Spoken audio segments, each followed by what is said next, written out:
ఉండగా నిందితుడైన నరసింహులను పోలీసులు రిమాండ్కు తరలించారు. హత్యకు గురైన లక్ష్మి దగ్గర 40,000 రూపాయలు అప్పుగా తీసుకున్న నరసింహులు డబ్బులు ఇవ్వకపోగా లక్ష్మిని వెంట తెచ్చుకున్న కత్తితో పొడిచి గొంతు నులిమి హత్య చేసినట్లుగా నరసింహులు ఒప్పుకున్నాడని సిఐ జలంధర్ రెడ్డి పేర్కొన్నారు. ఈ మేరకు లక్ష్మికి సంబంధించిన 2 వెండి కడియాలను, సెల్ ఫోన్ను స్వాధీనం చేసుకుని నరసింహులు రిమాండ్కు తరలించారు.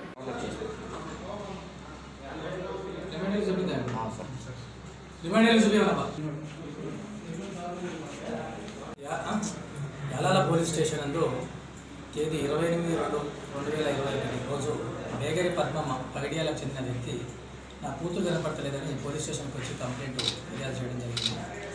అంటే 25వ తారీఖు నాడు మన రాష్ట్రం బ్యాంకుకు అకౌంట్ ఓపెనింగ్ పోయింది, తిరిగి రాలేదు. వస్తుందేమని చూశాను, 2 రోజులు వెతికాను, రాలేదు అని చెప్పేసి కంప్లైంట్ చేయడం జరిగింది. ఆమె కంప్లైంట్ మేరకు ఎస్ఐ గారు క్రైమ్ నెంబర్ 56లో under head women missing case నమోదు చేయడం జరిగింది. అయితే విచారణ చేపట్టిన పిమ్మట ఆమె ఎవరితోటి చనువుగా ఉన్నది, ఎటు పోయింది అనేది విచారిస్తే ఆమెకు ఒక మన బండమీదపల్లి పెద్దేముల మండలానికి చెందిన మాల నరసింహ అనే వ్యక్తితోటి పరిచయం ఉంది, చనువుగా ఉంటుండేది. ఈరోజు కూడా ఆమె ద్వారానే పోయిందనేది బ్యాంకుకు వస్తే కూడా తెలిసింది. దాన్ని బట్టి ఆ పెద్దేముల మండలి బేగరి నరసింహను మాల నరసింహను తీసుకొచ్చి విచారణ చేపట్టగా అతను మొదట అంగీకరించలేదు. తర్వాత ఒక సిస్టమేటిక్ వేలో ఇంటరాగేషన్ చేయగా అతను నేరాన్ని ఒప్పుకొని ఆ బేగరి లక్ష్మిని బ్యాంకుకు వచ్చిన తర్వాత ఇద్దరం కలిసి అక్కడి నుంచి ఒక కిలోమీటర్ దూరం అంటే పగిడియాల రూట్లో అడవి ప్రాంతాన్ని తీసుకెళ్ళాము. అక్కడ తీసుకెళ్ళిన తర్వాత నేను ఏదైతే ప్లాన్ ప్రకారం అనుకున్నానో ఒక కత్తి తీసుకొని ఆమె మేడ మీద పడవడం జరిగింది. ఆ తర్వాత ఆమె అరుస్తుంటే నేను గొంతు తీసుకు చంపడం జరిగింది అని ఒప్పుకోవడం జరిగింది. అతను ఒప్పుకోలతో పాటు ఎందుకు చేయాల్సి వచ్చిందంటే ఈ ఇద్దరు తాండూరులో అడ్డా లేబర్గా పనిచేసింది. అప్పుడు ఆమె పరిచయం అయినప్పుడు ఆమె తరచూ డబ్బులు ఇతనికి ఇస్తుండేది. అట్లా సుమారు 40,000 రూపాయల వరకు ఈ మాల నరసింహకి ఇచ్చింది. అయితే ఆ పైసలు సంవత్సరం 2 నెలలు అయితే తీసుకొని సంవత్సరం నుంచి ఆ పైసలు కావాలి ఇవ్వమని ఒత్తిడి చేస్తుంది. యాక్చువల్గా దాన్ని విచ్చలవిడిగా తాగుడు ఖర్చు పెట్టి అతను పైసలు లేవని చెప్పేసి చెప్పడం జరిగింది. అదేవిధంగా ఇప్పుడు ఎవరైతే ఫిర్యాదుదారులో పద్మమ్మ కూడా కంప్లైంట్ వాళ్ళ తల్లి కంప్లైంట్ కూడా పైసలు అడగమని చెప్పి ఒత్తిడి చేయడం జరిగింది. ఆ క్రమంలో పైసలు ఇస్తే ఎట్టి పరిస్థితులు ఇవ్వాల్సి వస్తుందని చెప్పేసి ఎట్లయినా దీన్ని చంపితే మనకు బాగుంటుందన్న ఉద్దేశంతో ప్లాన్ వేసుకున్నాడు. ఈ రాష్ట్రం బ్యాంకు పిలిచిన సందర్భాన్ని పెంచుకున్నాడు. ఆ అటవీ ప్రాంతాన్ని తీసుకుపోయి పొడిచి చంపేసి ఆమె ఒంటి మీద ఉన్న 2 కడియాలు, చేతికున్న ఒక కడియం, ఆమె దగ్గర ఉన్న ఒక ఫోన్ తీసుకొని తిరిగి రాష్ట్రానికి వెళ్ళి అక్కడి నుంచి ఆర్టీసీ బస్ ద్వారా తిరిగి తాండూరుకు వచ్చి పెద్దేముల వాళ్ళ విలేజ్కి వెళ్ళడం జరిగింది.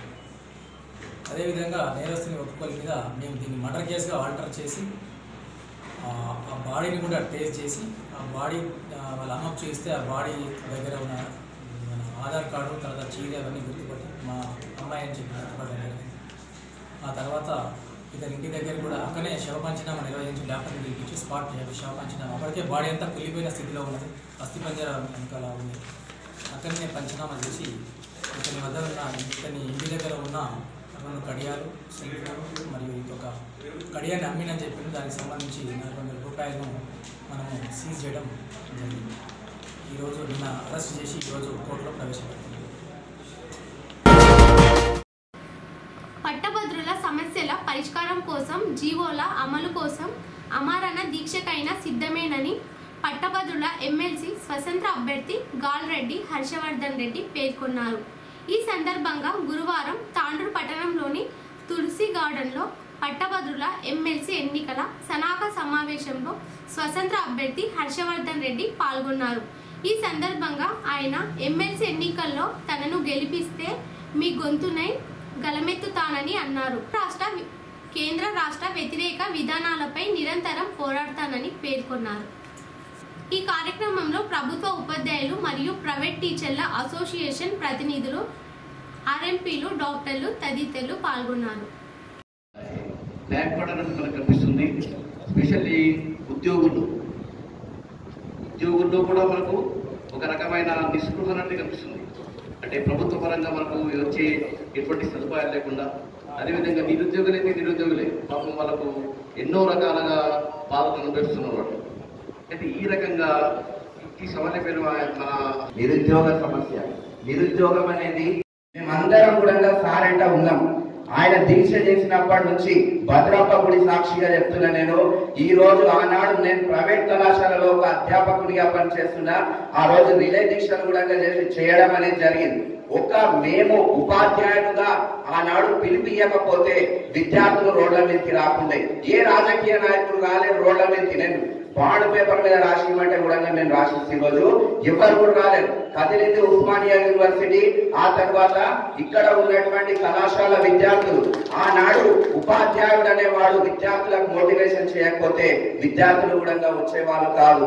అంత బ్రహ్మాండమైనటువంటి ప్రపంచ చరిత్రలో ఒక జర్మనీ విషయంలో జరిగినటువంటి వాళ్ళు ఎంతో ఆంధ్ర వాళ్ళు కలవడానికి పోరాటం చేసినప్పుడు కూడా అది ఫెయిల్ చేసినటువంటి ఘనత ఇక్కడ ఉన్నటువంటి విద్యార్థులకే దక్కుతుంది. ఎందుకు కష్టపడ్డాం మేము? అంత కష్టపడ్డాం ఎందుకనంటే ఏదో మాకు భవిష్యత్తులో ఈ ప్రైవేటు బాధ నుంచి ప్రభుత్వ ఉద్యోగం వస్తుందేమో, నోటిఫికేషన్ వస్తుందేమో అని చెప్పేసి ఆశపడ్డాం అప్పుడు. కానీ ఈ రోజు ఏమైందనంటే దాదాపుగా 2 సార్లు ముఖ్యమంత్రిగా అయ్యారు కేసీఆర్. ఆనాడు చేసినటువంటి మేనిఫెస్టోలో ఉన్నటువంటి కావచ్చు, లేకపోతే వాగ్దానాలు ఒక్కటి కూడా నిరుద్యోగుల విషయంలో మాత్రం నెరవేరలేదని చెప్తున్నాను గట్టిగా. ఈ రోజు 1,30,000 ఉద్యోగాలు ఇచ్చినామని నిన్న అందరూ గట్టిగా చెప్తున్నారు. ఎక్కడ 1,00,000 ఉద్యోగాలు? నాకు 36 సంవత్సరాలు ఉన్నాయి. ఎగ్జాంపుల్ చెప్తున్నా, కానిస్టేబుల్ నోటిఫికేషన్ వచ్చింది అనుకుంటా, 2 సార్లు వచ్చిందేమో, అది లెక్క పెడుతూ. కానీ అది ఒక 28 సంవత్సరాలేమో. నాది సరిపోదు, ఏది సరిపోదు, 5 సరిపోదు. నా అర్హతకు సంబంధించినటువంటి ఉద్యోగాలు ఒక్కసారి మాత్రమే నోటిఫికేషన్ వచ్చింది. అది చాలని ఉద్యోగాలు. ఈ రోజు మనకు ఎన్నో ఇంకా 1,90,000 ఉద్యోగాలు అనేవి ఖాళీగా ఉన్నాయి అంచనా ప్రకారం. కాబట్టి అవన్నీ కూడా త్వరలో భర్తీ చేస్తే మనం సాధించుకున్నటువంటి బంగారు తెలంగాణకు ఒక అర్థం ఉంటుంది. కానీ ఈ రోజు మనం ఇలాంటి వ్యవస్థలో మేము అవిచ్చినాం. నిరుద్యోగ వృత్తి కూడా మర్చిపోయిందన్న. ఇప్పుడు మాలాంటి ప్రైవేట్ ఉద్యోగులకు కనీసం ఆనాడు నిరుద్యోగ వృత్తి కూడా మీకు వర్తిస్తారని హామీ ఇచ్చిండ్రు. కనీసం ఒక ప్రస్తావనలో, ఒక స్పీచ్ లో కూడా లేదు. ఈ రోజు ప్రైవేట్ వాళ్ళు, ఇక్కడ మా ప్రవీణ్ సార్ ఉన్నాడు, ఇక్కడ ముందరనే కూర్చున్నాడు. అన్నాయనకు చాలా సార్లు కూడా చేసింది. వాళ్ళు ఒక టీమ్ గా తయారైపోయి ఇందిరా పార్క్ లో కరోనా టైంలో పెద్ద దీక్షలు చేసి అయినప్పటి కూడా చీమ కలిసినట్టు కూడా కాలేదు ప్రభుత్వానికి. అంటే అసలు పట్టించుకుంటలేదు. ప్రైవేట్ అంటేనే అదేదో తీసి పాడేసినట్టు, ఎంటిక తీసి పాడేసినట్టు వాడేస్తారు. అంత ఘోరంగా ఉంది ప్రైవేట్ పరిస్థితి. కాబట్టి కరోనా టైంలో బంగారాలు అమ్ముకున్న వాళ్ళు, ఆత్మహత్యలు చేసుకున్న వాళ్ళు, వాళ్ళ మీద ఎవరు మాట్లాడలేరు. ఇవాళ ఏ రాజకీయ నాయకుడు పోయి వాళ్ళ ఇంటి దగ్గరికి వెళ్ళి వాళ్ళ సమస్యలు తెలుసుకోలేదు. ఇంత కష్టాలు పడుతున్నటువంటి ప్రైవేట్ వ్యవస్థ మీద అన్న గట్టిగా కొట్లాడాలన్నా మీ వాయిస్ కూడా ప్రభుత్వానికి వినబడేలాగా మా తరఫు నుంచి కూడా నేను విజ్ఞప్తి చేస్తున్నామన్నా. అంతేకాకుండా ఈ రోజు నేను చివరిగా చెప్పేది ఏంటంటే, మనందరం కూడా ఒక ఆయుధం అనేది మన దగ్గర ఏది లేదు. మన దగ్గర ఎటువంటి ఆయుధం లేదు. ఒక కత్తి లేదు, ఒక కూడా చేస్తే మనకు అదే పెద్ద ఆయుధం అని కూడా మనం చెప్పొచ్చు. ఆయుధం ద్వారానే ఈ రోజు ప్రభుత్వానికి గుణపాఠం చెప్తే కనీసం దిగంగా వచ్చి మన ప్రైవేట్ విద్యార్థులు కావచ్చు, అంటే నిరుద్యోగుల గురించి, సమస్యల గురించి వాళ్ళు పట్టించుకునే అవకాశం ఉంటుందేమో అని చెప్పేసి నేను భావిస్తున్నా. కాబట్టి అందరం కూడా కలిసికట్టుగా ఒక నిర్ణయం తీసుకుందాం. అది గట్టి నిర్ణయం కావాలి. ఇది ప్రభుత్వం దిగొచ్చే నిర్ణయం కావాలని కూడా నేను కోరుకుంటూ ఈ అవకాశం ఇచ్చినటువంటి ఆహ్వానం పలికి నాకు మద్దతు ఇవ్వడానికి ఇంత భారీగా తరలించినటువంటి నా గౌరవనీయులైనటువంటి ఉపాధ్యాయులు, ఉద్యోగులు, పెన్షనర్లు, ఆత్మీయమైనటువంటి నిరుద్యోగ సోదరులందరికీ పేరు పేరున నమస్కారాన్ని తెలియజేసుకుంటున్నాను. అదేవిధంగా నన్ను ఆశీర్వదించడానికి నాతో పాటు వేదికపై ఉన్నటువంటి పెద్దలందరికీ కూడా పేరు పేరున శిరస్సు వచ్చి నమస్కారాన్ని తెలియజేసుకుంటున్నాను. అన్యదా భావించకుండా, ఎందుకంటే V6 వాళ్ళు ఒకటేదో మార్గానని ఒక 3 hours ప్రోగ్రామ్ పెట్టింది. కంటెస్టెడ్ రికగ్నైజ్డ్ పొలిటికల్ పార్టీకి సంబంధించిన అభ్యర్థులతో. సరే, అదేంటో మీ అందరూ ఆధారాలను ఉండడమో లేదా అందరి కోసం ప్రతినిత్యం కొట్లాడుతున్నామో, ఆ recognised political parties candidates candidates తరఫున వారితో పాటు నాకు కూడా ఒక అవకాశం ఇచ్చి 6:30 ఉన్నది 7 నుంచి 9 గంటలకు కూడా వారు పొడిగించడం జరిగింది. అంచేతే కనీసం 7:30 కన్నా జూన్లో జాయిన్ కావాలన్న ఉద్దేశంతో నాకు ఈ అవకాశాలు తీసుకుంటున్నాను.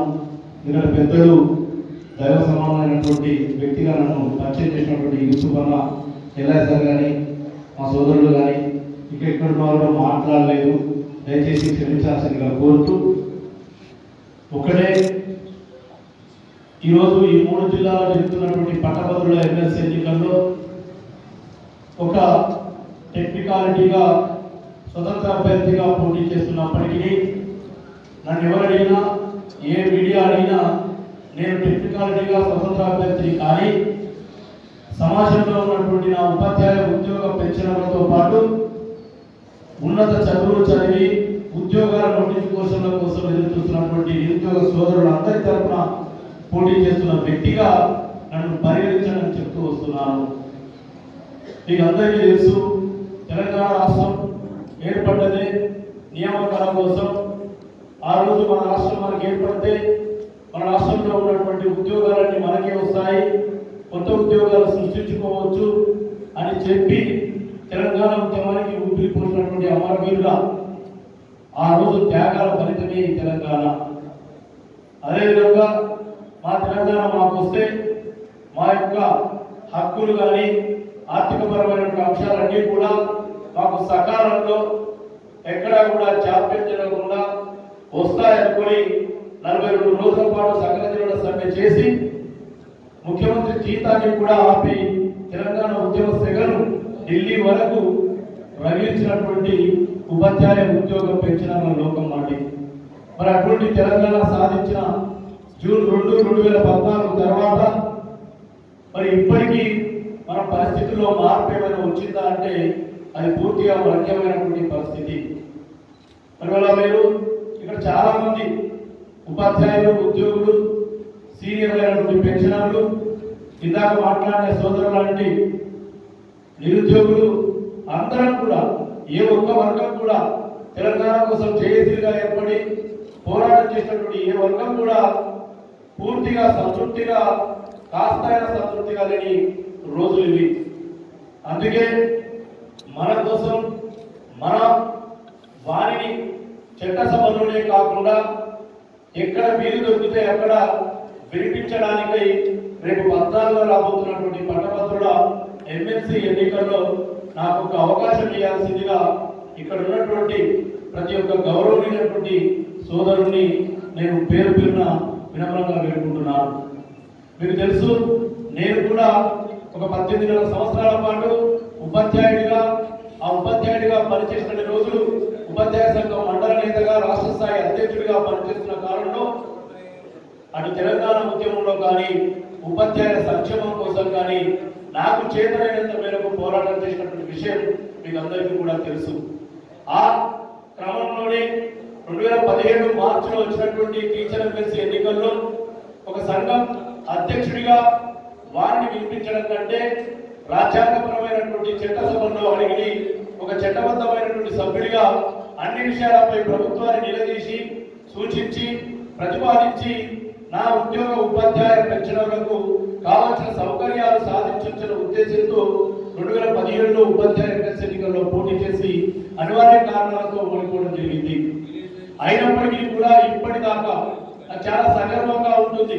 నేను ఒక 2 నెలల నుంచి ఏ పాఠశాలకు వెళ్ళినా పేరున ప్రతి ఉపాధ్యాయులను నా హక్కున చేర్చుకొని మా సమస్యల పైన నిరంతరం పోరాటం చేస్తున్న ఇలాంటి మా సోదరుడు శాసన మండలిలో ఉండాలని, మరి దానికోసం గలవిప్పాల్సినటువంటి ఎమ్మెల్సీల వ్యవస్థ ఈ రోజు సక్రమంగా విధి నిర్వహణ చేసి ఉంటే ఇటువంటి పరిస్థితి దావుంచేదా ఒక్కసారి పెద్దలు మిగిలినటువంటి ప్రతి ఉపాధ్యాయులు కూడా ఆలోచించాల్సిందిగా నేను కోరుతా ఉన్నాను. నన్నేదో రేపు ఎన్నిక చేస్తే రాత్రికి రాజ్యాంగం మారుస్తానో, యాక్ట్ తీసుకొస్తానో, కొత్త జీవోలు తీసుకొస్తానో చెప్పడం లేదు. మన కోసం రూపకల్పన చేసి మన కోసం అమల్లో ఉన్నటువంటి ప్రభుత్వ ఉత్తర్వులు ఏవైతే ఉన్నాయో అవేవి కూడా సకాలంలో కనీసం అమలు కావడం లేదు. కాబట్టి వాటన్నింటినీ గట్టిగా కూర్చొని అవసరమైతే వారి గల్లా బట్టి ఆ జీవోలు అమలు కావడానికి మాత్రం మీరు ఎన్నుకుంటే ఎన్నికైన నాటి నుంచి పోరాటం చేస్తాం. నెలవారీ పదోన్నతులు లేవు, 32 జీవో ప్రకారం ఇవ్వాల్సినటువంటివి. తెలంగాణ రాకన్నా ముందు ఫిబ్రవరి 4వ తారీఖు నాడు మీ ఉమ్మడి రంగారెడ్డి జిల్లా డిఓ కార్యాలయంలో నెలవారీ పదోన్నతులు ఇవ్వడం జరిగింది. ఇవాటికి లేవు. జీవోలు రద్దయిందా అంటే రద్దు కాలేదు. అదేవిధంగా ఎస్సీ ఎస్టీ సోదరులు ఎవరైనా ప్రమోషన్ కోసం ఉపయోగపడే ఉన్నత చదువులు చదవడానికి 2 సంవత్సరాల పాటు వేతనంతో కూడినటువంటి సెలవు ఇచ్చే 342 జీవో ఇవాళ ఎక్కడ కూడా అమలు కావడం లేదు, రద్దు కూడా కాలేదు. మరి దాని అమలు కోసం కొట్లాడాల్సినటువంటి పరిస్థితి ఉంది. 302 జీవో ప్రకారం ఏదైతే మనం గతంలో రాత్రికి రాత్రి 505, 538 అనే 2 జీవోలు తీసుకొచ్చి నాకు బాగా గుర్తు. అప్పుడే ఉద్యోగం వచ్చినటువంటి 1.5 ఇయర్ లోనే నేను అప్పటికే ఒక యూనియన్ లో టీఆర్టీఓ యూనియన్ లో మండలాధ్యక్షుడిని. మే 8, 2000 సంవత్సరంలో 505, 538 జీవోలు తీసుకొచ్చి అర్ధరాత్రి పదోన్నతులు పొందినటువంటి ఉపాధ్యాయులు మనం. అదే నవంబర్ 15, 2000 సంవత్సరంలో 010 పద్దు కింద ప్రభుత్వ ఉపాధ్యాయులుగా మారినటువంటి ఉపాధ్యాయులు మనము. 21 సంవత్సరాల తర్వాత ఇవాళ ప్రభుత్వాన్ని ప్రశ్నిస్తున్నామనే నెపంతో మనని ప్రభుత్వ ఉపాధ్యాయులే కాదు, స్థానిక సంస్థల్లో ఉన్నటువంటి వ్యక్తులుగా ప్రభుత్వ తొత్తైనటువంటి పత్రికలు సమాజంలోకి విషయాన్ని ఇంజెక్ట్ చేస్తుంటే కూడా మరి అటువంటి ఉపాధ్యాయులకు జరుగుతున్న అన్యాయాన్ని ప్రశ్నించాల్సినటువంటి ఎమ్మెల్సీలు ఉండాలా అవుతా ఒకసారి మరి మీరు ఆలోచన చేసుకోండి. ఏమీ అమలు కావడం లేదు, నెలవారీ పదోన్నతులు లేవు. కనీసం భార్య భర్త 100 కిలోమీటర్లో వేర్వేరు జిల్లాల్లో పనిచేస్తుంటే 182 జీవో 2012లో వస్తే రూపాయి ఖర్చు లేని 464 మంది భార్యాభర్తలు వేరువేరుగా ఉంటే కూడా అంతర్జిల్లాల బదిలీలు జరపబడడం లేదు. ఇదే శాసన మండలిలో ముఖ్యమంత్రి గారు 10 సార్లు చెప్పినప్పుడు భార్య అవుతారా భర్త అవుతారంటే వారి మీద ఈమె ఫిగర్ ఈమె మీద వారి ఫిగర్ పని చేస్తారా తొందరగా అమలు పరచండి అని చెప్పి కూడా ఏడాది అవుతుంది, ఇంతవరకు అమలు కావడం లేదు. ముఖ్యంగా సిపిఎస్ విధానం ఏదైనా ఓట్లున్నాయని ఎమ్మెల్సీగా నిలబడ్డారని సిపిఎస్ ప్రస్తావన తేడం లేదు. నేను 2014లో ఆ రోజు ఎమ్మెల్సీగా కాదు ఒక టీచర్గా ఉన్న రోజుల్లో తెలంగాణ ఉద్యమకాలంలో తెలంగాణ పేరు మీద ఏర్పాటు చేసిన సంఘాలకు జాయింట్ యాక్షన్ కమిటీ చైర్మన్ గా కేసీఆర్ గారు జేఏసీ నాయకులతో కూర్చున్న సందర్భంలో ఉపాధ్యాయులకు ఉన్నటువంటి మెయిన్ సమస్య చెప్పమని కేసీఆర్ గారు అడిగితే, సార్ కాంట్రిబ్యూటరీ పెన్షన్ స్కీమ్ అనేది మనం రద్దు చేయవచ్చు, రద్దు చేసే సిస్టాన్ని కనుక మనం వాదా ఇస్తే చాలా మంది ఉపాధ్యాయులు ఉద్యోగులు ఆ రోజు 1,17,000 మంది ఉపాధ్యాయుల ఉద్యోగులు సంతోషపడి ఉద్యమంలోకి చురుగ్గా పాల్గొంటారని సూచించడం జరిగింది. మరి అటువంటి క్రమంలో నేను చెప్పడం జరిగింది, సార్ 1980లో దేశవ్యాప్తంగా 88 సంఘాలు నిరంతరంగా ఉద్యమిస్తే ఆ రోజున్న శ్రీమతి ఇందిరాగాంధీ గారు ఒక ప్రభుత్వ ఉద్యోగి బాల్యం విద్యార్థి దశ అయిన తర్వాత ఒక ఉద్యోగాన్ని తన మేధస్సును పరంగా పెట్టి పోటీ పరీక్షలో నెగ్గి ఒక ఉద్యోగాన్ని సంపాదించి ప్రభుత్వ పథకాలను ప్రజలకు చేరవేసి రిటైర్ అయిన తర్వాత వృద్ధాప్యంలో పెన్షన్ లేకుంటే ఇబ్బంది పాలవుతారని 82 జీవో ఇచ్చిందని జీవో కాపీని ప్రింట్ తీసి కేసీఆర్ గారు ముందర పెట్టి అటువంటి సిపిఎస్ రద్దు చేద్దామని చెప్పినటువంటి వ్యక్తిగా తెలంగాణ రాష్ట్రం వచ్చింది. 18 జూన్ 2014 రోజు కేంద్ర ప్రభుత్వ ఆర్థిక మంత్రిత్వ శాఖ అధీనంలో ఉన్నటువంటి PFRDA provident fund recurring department authority వారు కేసీఆర్ మరి 29వ రాష్ట్రంగా వచ్చావు, మరి నువ్వు సిపిఎస్ లోనే కొనసాగుతావా, ఉమ్మడి ఆంధ్రప్రదేశ్ లో వచ్చిన 653, 54, 55 జీవోల అనుసారంగా లేదు పాత పెన్షన్ లోకి మారుతావని ఆప్షన్ ఇవ్వడం జరిగింది. ఆప్షన్ ఇచ్చినప్పటికీ ఒక్క సంఘానికి చెప్పలేదు, ఒక జేఏసీ లీడర్లకు చెప్పలేదు, ఎమ్మెల్సీలకు చెప్పలేదు. చెప్పినా మీరు నిద్రావస్థలో ఉన్నారు. 23 ఆగస్టు 2014 రోజు 25 గంటలకు ఒక జీవో తీసి మేము సిపిఎస్ లోనే కొనసాగుతామని చెప్పినటువంటి ముఖ్యమంత్రిని 6 సెప్టెంబర్ 2014 రోజు సెక్రటరీకి వెళ్ళి నిలదీసినటువంటి ఒక సోదరుడిగా ప్రతి ఉపాధ్యాయుడిని ప్రతి సిపిఎస్ వ్యక్తిని గర్వంగా నేను కొట్లాడుతా ఉన్నాను, మీకోసం ఆ రోజు నుంచి కొట్లాడుతున్నానని చెప్పి ఆ రోజు నుంచే కేసీఆర్ గారితో నాకు విభేదాలు మొదలవడం జరిగింది. మీకు జ్ఞప్తికుందో లేదో అక్టోబర్ 2వ తారీఖు 2014లో నాతో పాటు ఇక్కడే కూర్చున్నటువంటి లక్ష్మీనరసింహారెడ్డి సూర్యాపేట వ్యక్తున్నాడు సాక్ష్యం. మేమున్నాం 1వ తారీఖు నాడు, అక్టోబర్ 1వ తారీఖు నాడు జగదీశ్వర రెడ్డి గారి ఛాంబర్లో రాత్రి 9:30 వరకు ఉన్న మంత్రి గారి ఛాంబర్లో. నేను మహబూబ్నగర్ రాత్రి తెల్లారి పేపర్ చూస్తే జీవో నంబర్ 6 అని అక్టోబర్ 2, 2014 రోజు గాంధీ జయంతి హాలిడే రావడం జరిగింది. దాని సారాంశం ఏంటంటే రేషనలైజేషన్. రేషనలైజేషన్ అంటే స్కూళ్లలో ఉన్నటువంటి పిల్లల సంఖ్య నిష్పత్తి బట్టి టీచర్లను రేషనలైజేషన్ చేయడం. మీరు నమ్ముతారో లేదో, అప్పుడే ఇవాళ రాజ్యసభ సభ్యుడిగా ఉన్నటువంటి సంతోష్ కు ఫోన్ చేసి, అన్న తప్పు చేస్తున్నారు, తెలుగుదేశం పార్టీ కాంగ్రెస్ పార్టీ అధికారంలో ఉన్నప్పుడు ప్రతి 10 మంది ఉన్నటువంటి ఆవాస కేంద్రాల్లో కూడా డిపెప్ ఆపెప్ అని మోడల్ స్కూల్స్ అని సక్సెస్ స్కూల్స్ అని పెట్టినటువంటి ప్రభుత్వాలను మనం కాదని తెలంగాణ వస్తే ఇంకా ఏదో గొప్ప చెప్తారని చెప్పి ఇవాళ 10 మంది 15 మంది హరిజన గిరిజన పిల్లల స్కూళ్లను మూసేసి జీవో రద్దు చేసుకోమని చెప్పేసి అరగంట తర్వాత సీఎం గారితో మాట్లాడిస్తే ఫోన్ లో కూడా ఇదే విషయాన్ని చెప్పి జీవో నెంబర్ 6 రద్దు చేయించినటువంటి ఒక ఉపాధ్యాయ సంఘం నేతగా ప్రతి ఒక్కరిని కూడా నేను ఓటాడగలుగుతా ఉన్నాను. పని చేసి నేను అయితే ఏదో చేస్తాను కాదు. కాబట్టి ఇవాళ ఏమీ కూడా మనకు రావడం లేదు, ప్రశ్నించడం లేదు. చూడండి, ఈరోజు పిఆర్సీ విషయానికి వస్తే ఆర్పిఎస్ రివైజ్డ్ పే స్కేల్స్ ఒక ఉద్యోగి సమాజంలో నివసిస్తున్నప్పుడు ఆ సమాజంలో ఉన్నటువంటి జీవన ప్రమాణ స్థాయి అయితేనేమి, ధర హెచ్చుధర తగ్గుదల అయితేనేమి, దాన్ని ప్రామాణికంగా ఉద్యోగి యొక్క వేతనాన్ని పెంపడానికి ఏర్పాటు చేయబడ్డదే పిఆర్సీ కమిటీలు. కమిటీ వేసిన రోజు 3 నెలల్లో కమిటీ రిపోర్ట్ వస్తుంది. అప్పటిదాకా జూన్ 2కు అయ్యారు, ఆగస్టు 15కు గోల్కొండ మీద పిఆర్సీ ప్రకటిస్తారని ముఖ్యమంత్రి 33 నెలలు అవుతుంది. ఈ నెలతో ఉన్న 60 నెలల కాలంలో 33 నెలల కాలం పూర్తవుతున్న అట్లీస్ట్ అయ్యారు కూడా ఇవ్వకుండా నెట్టేస్తున్నటువంటి ముఖ్యమంత్రిని ప్రశ్నించే ఎమ్మెల్సీలు ఉన్నారా? లేక ముఖ్యమంత్రి గారు సానుకూలంగా ఉన్నారు, ముఖ్యమంత్రి గారు మంచిగా ఆలోచన చేస్తున్నారు, వస్తుంది త్వరలో అంటున్నారా? ఒకసారి మరి మీరు ఆలోచన చేసుకోవాలి. ఇక్కడ కూర్చున్నటువంటి వాళ్ళు చాలా మంది వెస్ట్ హెడ్ మాస్టర్లు, స్కూల్ అసిస్టెంట్లు, సెకండరీ గ్రేడ్ టీచర్లు ఉన్నారు. ఇవాళ తెలంగాణ ఉద్యమ సమయంలో మేము మంచిగా ఉంటాం, ఇప్పటి నుంచి తెలంగాణని కూరగట్టిన ఆయన మనం మీరు కలిసి ఉన్నామని ఆంధ్ర ఉద్యోగులు చెప్తుంటే కాళ్ళతో నెట్టేసి తెలంగాణ ఉద్యోగం వైపు నడిచినటువంటి ఉపాధ్యాయ ఉద్యోగులు వారేమో 1/4/2019 నుంచి 27% ఐఆర్ తీసుకుంటుంటే మనమేమో ఈఆర్టీకి 1% ఐఆర్ కూడా తీసుకోవడం లేదు. వాళ్ళతో కంపేర్ చేసుకున్న వేరే వద్దు. మీ బేసిక్ పే మీకు తెలుసు, మీ సెల్ ఫోన్లలో బేసిక్ పే 27% కొట్టండి, వచ్చిన దాన్ని 33 నెలలతో మల్టిప్లై చేయండి.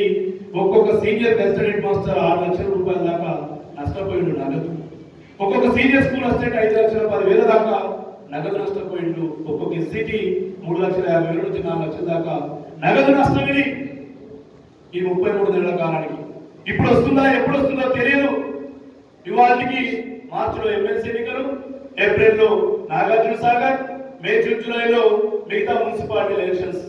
అంటే అట్లీస్ట్ ఐఆర్ కూడా లేని దౌర్భాగ్య పరిస్థితిలో 19.79% ఏషియన్ కంట్రీస్ లోనే ఇంత జియోగ్రఫికల్ బౌండరీ ఉన్నటువంటి తెలంగాణ రాష్ట్ర జిఎస్డిపి గొప్పగా ఉంది ఫైనాన్షియల్ గా. కానీ ఉద్యోగ ఉపాధ్యాయుల పెన్షన్లకు డిఏ లేవు, పిఆర్సీ లేవు.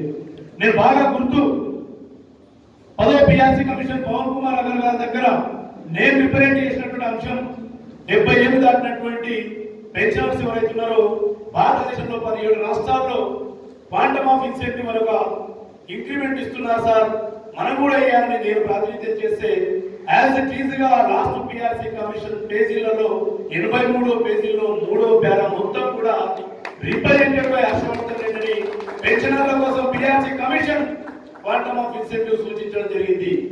దేవి ప్రసాద్ గారిని ఎమ్మెల్సీ అభ్యర్థిగా ప్రకటించేటప్పుడు ప్రగతి భవన్ లో ఆ విషయాన్ని ముఖ్యమంత్రి స్వయంగా చెప్పి నా పెన్షనర్లకు క్వాంటమ్ ఆఫ్ ఇన్సెంటివ్ అమలు చేస్తానని చెప్పాడు. 11 పిఆర్సీ వస్తే కూడా వారికి ఏది కూడా ఇవ్వడం లేదు. ఇది మన ప్రభుత్వ ఉద్యోగుల పరిస్థితి. ఈహెచ్ఎస్ కార్డ్స్ గురించి నాకు బాగా గుర్తు. 22 సెప్టెంబర్ 2014 రోజు సెక్రటరీ ముఖ్యమంత్రి గారు బాగా వస్తుంది. జేఏసీ సమావేశం పెడితే Telangana joint action committee of teachers తరఫున నేను పోయినా. నేనే అడిగిన విఠల్ గారు, నేను పాపం టీఎస్పీఎస్సీ మెంబర్ విఠల్ గారు, నేను సార్ ఇప్పటిదాకా కిరణ్ కుమార్ రెడ్డి గారు గవర్నమెంట్ ఇంప్లిమెంట్ చేసిన ఈహెచ్ఎస్ కు కాస్తో కూస్తో మా కాంట్రిబ్యూషన్ ఉంది. ఇప్పుడు దాన్ని చేంజ్ చేసి మా బేసిక్ పేలో ఎంతో కొంత పర్సెంటేజ్ ఫిక్స్ చేసి దాన్ని ఆ సబ్స్క్రిప్షన్ ను పర్ యానం ఎంత అవుతుందో లెక్కేసి ఐటీలో ఎగ్జామ్షన్ ఇప్పియండి సార్. ఏదైనా ఒక ఇన్సూరెన్స్ కంపెనీ మమ్మల్ని అటాచ్ చేస్తే ఒక 20-30 లక్షల దాకా కూడా లీవర్ ట్రాన్స్ప్లాంటేషన్ చేస్తే కూడా డబ్బులు రావట్లేదు. ఒక 20-30 లక్షలకు ఆ కంపెనీస్ ఒప్పుకుంటాయంటే హర్ష ఏమనుకున్నావు? ప్రభుత్వం అనుకుంటున్నావా? ఇన్సూరెన్స్ కంపెనీ అనుకుంటున్నావా? జబ్బు మీది, ఆసుపత్రి మీది, డబ్బు రాదని గొప్ప చెప్తే ఏదో అనుకున్నా ఇయ్యాలనికి ఈహెచ్ఎస్ సౌకర్యం లేక ముఖం మీద కలుపులేస్తున్న కార్పొరేట్ ఆసుపత్రుల్లో వేలాది మంది ఉద్యోగులు ప్రతినిత్యము కోట్లాది రూపాయలు బిల్లులు కడతా ఉన్నారు. రీఎంబర్స్మెంట్ సౌకర్యం కూడా లేదు. మరి వీటన్నిటిపైన వచ్చే బులెటిన్లో మరిన్ని వార్తలతో మళ్ళీ కలుద్దాం. అంతవరకు సెలవు. నమస్కారం.